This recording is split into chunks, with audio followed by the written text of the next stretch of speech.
Chers amis, bonjour. Encore une fois, heureux de vous retrouver pour cette chronique du jour sur votre émission sur les sentiers d'ailleurs. Oui, on voit ce que préparent aujourd'hui les grandes puissances, mais j'ai l'impression que ce nouveau monde est en gestation. L'ordre international contemporain traverse une phase de recomposition.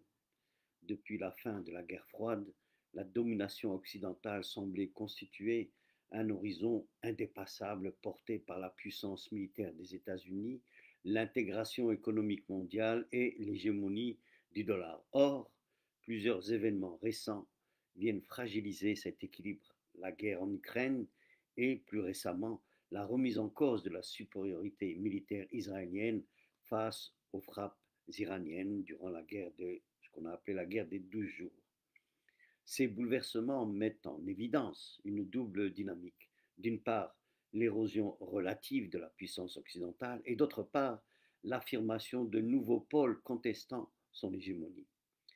La problématique, c'est en quoi la guerre en Ukraine et les évolutions stratégiques au Moyen-Orient relèvent-elles la gestation de ce que j'appelle un nouvel ordre mondial multipolaire.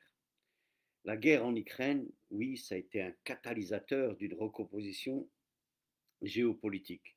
Le retour de cette guerre conventionnelle en Europe, l'invasion russe de février 2022 marque la réapparition d'un conflit armé de haute intensité sur le continent européen, phénomène que l'on croyait révolu depuis la fin de la guerre, Deuxième Guerre mondiale en 1945. Mais cette guerre met à l'épreuve le modèle occidental de sécurité collective dominé par l'OTAN. La dépendance énergétique et sécuritaire de l'Union européenne, la rupture avec la Russie a révélé la vulnérabilité énergétique de l'Europe dépendante des approvisionnements extérieurs. L'Union européenne a dû se rapprocher davantage des États-Unis, renforçant une relation asymétrique, une polarisation accrue entre grandes puissances. Les États-Unis, évidemment, se positionnent toujours comme le leader du bloc occidental, mettant, ou je dirais même maintenant asservissant les restes des pays européens, puisque c'est eux qui assurent leur protection et qui fournissent les aides militaires et diplomatiques à l'Ukraine sur la scène internationale. La Russie, quant à elle, malgré les sanctions, maintient son effort de guerre et bénéficie d'un soutien indirect de puissances comme la Chine et l'Inde. Ce conflit, évidemment, cristallise ainsi une fracture durable entre l'Occident et ce que j'appelle, moi, le reste du monde. Vous avez ensuite la vulnérabilité israélienne. Oui, cette vulnérabilité israélienne, c'est un tournant stratégique au Moyen-Orient. Les frappes iraniennes durant 12 jours et les dégâts qui ont été administrés, je dirais entre guillemets, ou je dirais frapper, ou je dirais encore éveiller les consciences en Israël et pour le reste du Moyen-Orient, la faiblesse et les limites du dôme de fer de ce pays que l'on croyait impénétrable, que l'on croyait, comment dirais-je, invulnérable. Ben non, l'attaque de missiles iraniens pendant 2 jours a endommagé des infrastructures militaires israéliennes, a mis en lumière les failles d'un système considéré comme l'un des plus performants du monde.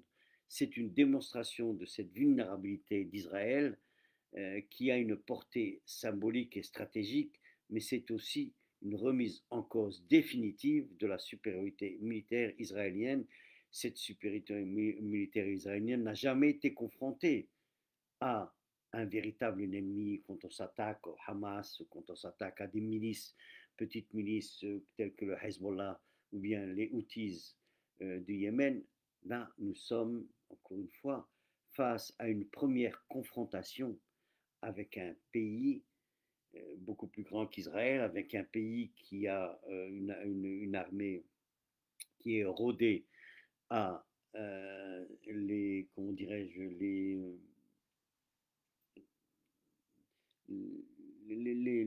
les, comment dirais-je, les menaces israéliennes depuis 1996 et que l'on croyait évidemment, l'Iran, qui n'allait pas être capable d'infliger ce qu'il a infligé. Ben voilà, Israël, pour résumer, s'était représenté comme la puissance régionale incontestée. Elle ne l'est plus face à ce qui s'est passé pendant la guerre des 12 jours contre l'Iran. Et il ne faut pas oublier, il faut le dire, bien que les médias occidentaux ne le reportent pas, il y a eu d'énormes dégâts, qu'ils soient militaires, qu'ils soient économiques, qu'ils soient dans les raffineries, qu'ils soient même au sein même du contre-espionnage israélien.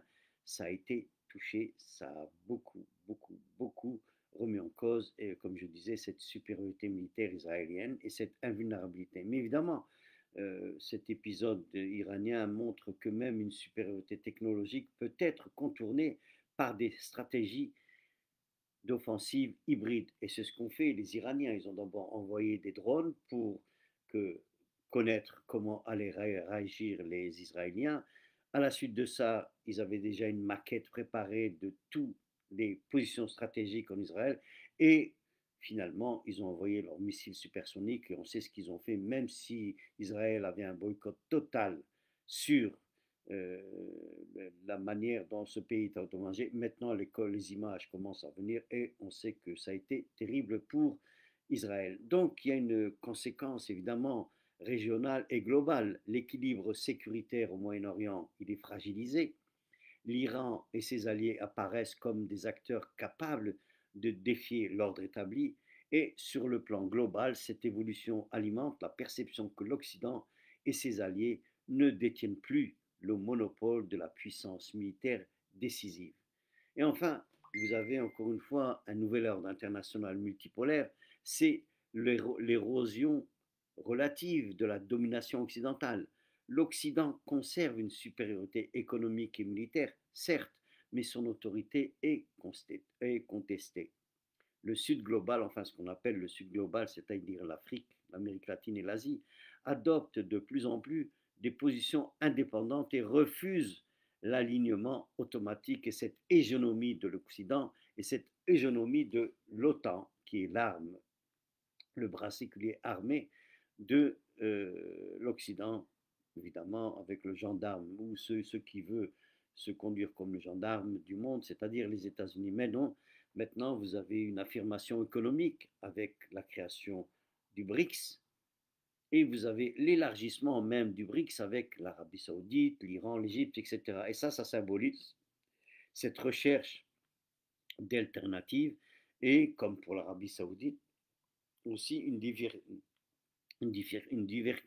diversification dans sa défense contre les menaces extérieures, comme il y avait eu il y a quelques années avec l'Irak. Mais voilà, cette nouvelle coopération, vous avez tous entendu parler du SCO, c'est-à-dire cette coopération sous l'égide de la Chine. Le SCO, ça veut dire Shanghai Cooperation Organization, qui est un accord énergétique hors de l'art qui est en train de se mettre en place et qui va redéfinir si vous voulez, la, la, la monnaie mondiale qui détient le marché, le monopole du sacro-saint dollar. Alors, ça, c'est au point de vue économique avec le BRICS. On a parlé aussi de la remise en cause avec euh, la fragilité du dôme de fer d'Israël, mais aussi il y a évidemment une redéfinition des rapports de puissance. La puissance ne repose plus uniquement sur l'armement classique, mais sur les technologies hybrides, c'est-à-dire les cyberattaques, les drones, les missiles de précision, etc. Et ce contrôle énergétique et ces innovations sont accessibles à des pays comme l'Iran, sont accessibles à des pays comme le Pakistan, sont accessibles à les pays comme l'Inde, etc. Donc, ça devient très déterminant. La puissance maintenant des pays ne repose plus uniquement, comme je disais, sur l'armement classique. On l'a vu avec l'illustration de la guerre des 10 jours, des 12 jours avec l'Iran, commence à dévaster Israël, bien que je dis et je réitère que l'Occident n'a pas voulu trop pas parler, mais maintenant les faits sont là. Alors, la confrontation, elle s'étend du champ idéologique ou au champ idéologique, devrais-je dire, entre un modèle libéral occidental et des modèles alternatifs prônant souveraineté et multipolarité, comme je viens de le citer avec le BRICS, etc. Alors je vais dire en conclusion pour cette chronique du jour, c'est qu'il y a les évolutions contemporaines, la guerre en Irak, la vulnérabilité israélienne, ce sont des révélateurs d'une recomposition profonde du système international. Elles témoignent à la fois de la fragilisation de l'hégémonie occidentale et de l'émergence de nouveaux pôles à affirmer. Le nouveau monde, comme je dis, le nouveau monde en gestation est multipolaire, il est multipolaire et bien sûr, il est conflictuel et surtout incertain. Alors, il y a une ouverture, c'est la question, et je conclurai sur ça pour cette première partie, il y a la question demeure. Cette question, elle demeure dans le sens de savoir si cette transition conduira à un nouvel équilibre coopératif et institutionnalisé ou bien à une instabilité durable marquée par une succession de conflits régionaux et de rivalités exacerbées, comme on a vu au Moyen-Orient entre Israël et l'Iran, puis aussi entre l'Europe et la guerre en Ukraine. Ah voilà. Alors avant de partir justement, je voulais aussi, puisque j'ai parlé de la Chine, je vais me permettre de prendre quelques minutes en plus pour parler de la Chine. Moi je dis que la Chine, elle est passée de l'ombre à la lumière. Oui, la Chine, c'est comme un pivot du niveau équilibre mondial, la reconfiguration de la balance du pouvoir face aux États-Unis. Et vous avez cette rencontre, le SCO, comme je disais tout à l'heure, qui est la rencontre de Pékin, où il y a eu une émergence d'un bloc alternatif. Il y a 28 pays qui se sont réunis, pas des moindres. Vous avez l'Inde, vous avez bien sûr l'Inde, la Chine, la Russie, on y ajoute la Corée du Nord, etc., des pays asiatiques. Mais cette rencontre tripartite qui est importante, c'est entre Xi Jinping, Vladimir Poutine et Kim Jong à Pékin. Ça dépasse le cadre d'un simple événement diplomatique. Cette rencontre s'inscrit dans une stratégie chinoise visant à contester l'ordre international, c'est-à-dire à former une coalition défiant l'hégémonie des États-Unis et de son bras armé séculier qui est l'OTAN. Alors, comment voit-on cette normalisation de cet axe tripartite, c'est-à-dire Pékin, Moscou et Pyongyang? La Chine se positionne comme le pivot central, offrant une plateforme de visibilité à une Russie qui peut paraître affaiblie par le conflit irakien et une Corée du Nord qui est isolée. Oui, ça affirme donc, comme je disais, moi ce que j'appelle la multipolarité. Ça démontrait au monde que l'Occident n'a plus le monopole de la définition des règles mondiales. C'est une réponse implicite à l'administration de Trump et ses menaces, et surtout Trump qui a perdu toute espèce de crédibilité, qui est une chose, mais aussi qu'il devient dangereux pour le monde, et la Chine l'a très bien compris, c'est pour ça qu'elle a fait cette réunion de Pékin avec cette démonstration de défilé militaire qui en a étonné plus d'un par la technologie qui était démontrée. Alors, bien sûr, Pékin exploite l'ambiguïté de la politique américaine sous cette administration de Trump, qui est caractérisée par un désengagement sélectif et des positions unilatérales. Vous avez donc la Chine qui veut occuper ce vide stratégique, ce repli de Washington. La Chine alors se positionne pour combler le vide en Asie centrale, parce qu'elle est directement concernée par cette sécurité en Asie centrale, en Afrique parce que économiquement c'est un marché porteur, c'est un marché qui reste à prendre et elle veut se positionner.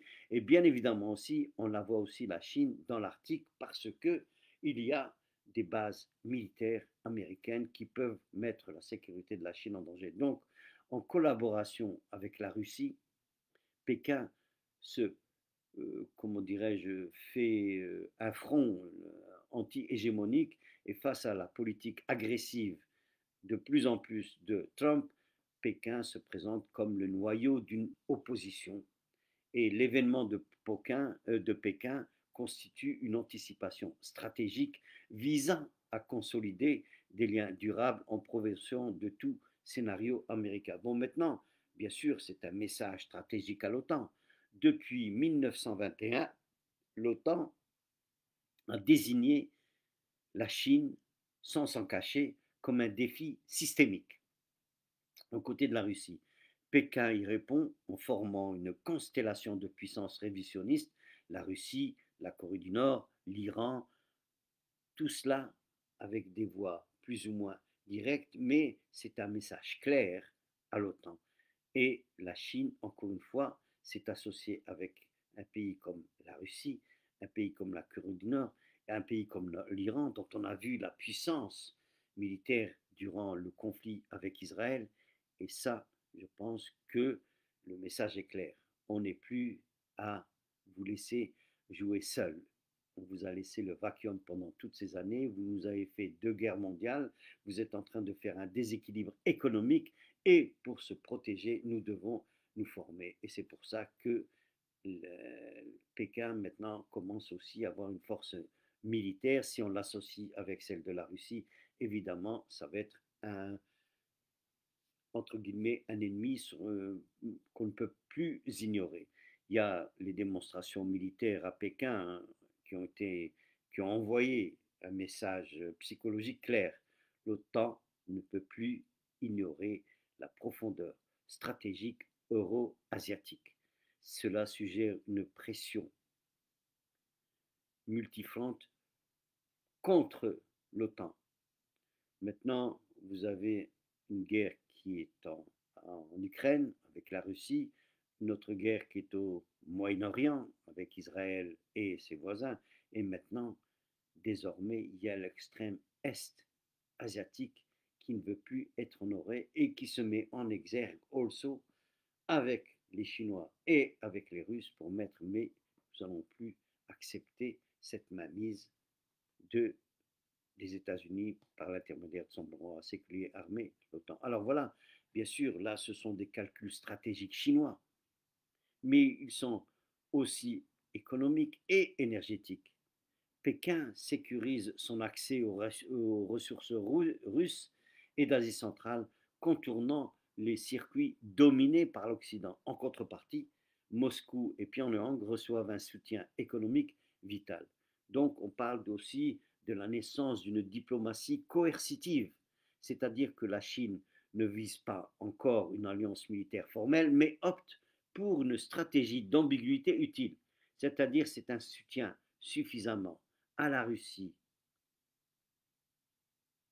et à la Corée, par exemple, pour défier l'Occident sans s'enfermer dans un pacte rigide. C'est ce qu'on appelle la diplomatie coercitive. Bien évidemment, puis c'est une projection de puissance symbolique. Je répète, je réitère le défilé de Pékin. Allez sur YouTube et regardez ce défilé. Le défilé de Pékin est plus qu'une simple parade. Il constitue une narration stratégique, une mise en scène de la fin de l'inépolarité américaine, de la puissance ou de ce qu'on croyait être la superpuissance américaine. Bon, évidemment, je ne peux pas dire qu'il n'y a pas de limites et de contradictions. Bien sûr qu'on a. D'abord, il y a l'asymétrie de relations entre Moscou et Pyongyang, la Corée du Nord. Elles sont beaucoup plus dépendantes de Pékin que l'inverse. Vous avez aussi un coût diplomatique. La Chine risque de subir des répercussions diplomatiques en s'alignant trop visiblement avec des États qui sont considérés comme parias par l'Occident. La Russie, par exemple, à cause de la guerre de l'Ukraine, la Corée du Nord, avec ses essais nucléaires multiples. Donc, évidemment, il va y avoir une réaction de l'OTAN. L'OTAN conserve quand même une supériorité militaire et peut réagir en renforçant ses partenariats en Asie, tels que le Japon, la Corée du Nord, l'Australie. Bon, quand je dis que l'OTAN conserve une supériorité militaire, c'est un peu mitigé. Je pense que maintenant, de plus en plus, cette supériorité s'est beaucoup amoindrie, et on l'a vu encore une fois avec ce défilé de Pékin. Et aussi avec des pays comme l'Iran qui ont prouvé qu'ils pouvaient aussi euh, avoir des réactions militaires qui portent, on a bien vu avec la guerre des 12 jours en Israël. Alors je dirais qu'en résumé, en ce qui concerne la Chine, la vision stratégique de Pékin À court terme, elle va consolider un front diplomatique contre l'Occident, tirant parti de la fragilité américaine sous l'administration de Trump, qui est complètement, je n'ai pas à le dire, mais c'est quelqu'un qui va dire quelque chose aujourd'hui, qui va dire son contraire demain. Un jour, il est ami avec la Russie en disant que son grand ami, c'est le président de la Corée du Nord, puis le lendemain, il fait des menaces à Poutine et il fait des menaces à la Chine. Je ne pense pas que ça a été accueilli d'une manière très positive, mais enfin, comme ils le connaissent, ils ne le prennent pas trop au sérieux. Mais quand même, la Chine a fait ce qu'elle a fait à Pékin avec le SCO, justement, c'est pour lui dire, quelles que soient euh, tes fables que tu te racontes à toi-même, nous sommes là et il y a des limites à ne pas dépasser. Ça, c'est dans le court terme. Dans le moyen terme, la Chine, elle cherche à affirmer l'euro, l'Eurasie, par exemple, tout ce qui est dans le continent euro-asiatique, comme un contrôle stratégique qui est capable de limiter l'expansion de l'OTAN. Puis à long terme, bien évidemment, l'objectif est clair, c'est de bâtir un ordre mondial, un nouvel ordre mondial multipolaire où la Chine n'est plus seulement une puissance régionale, mais elle a une architecture avec une alternative globale face à la folie de ce Trump qui se veut un nouveau monarque. Voilà, euh, c'était une chronique de Mohamed Krissassi à partir de New York et bien sûr c'est aussi pour la passer en direct sur Radio El Roba. Merci et à la prochaine chronique.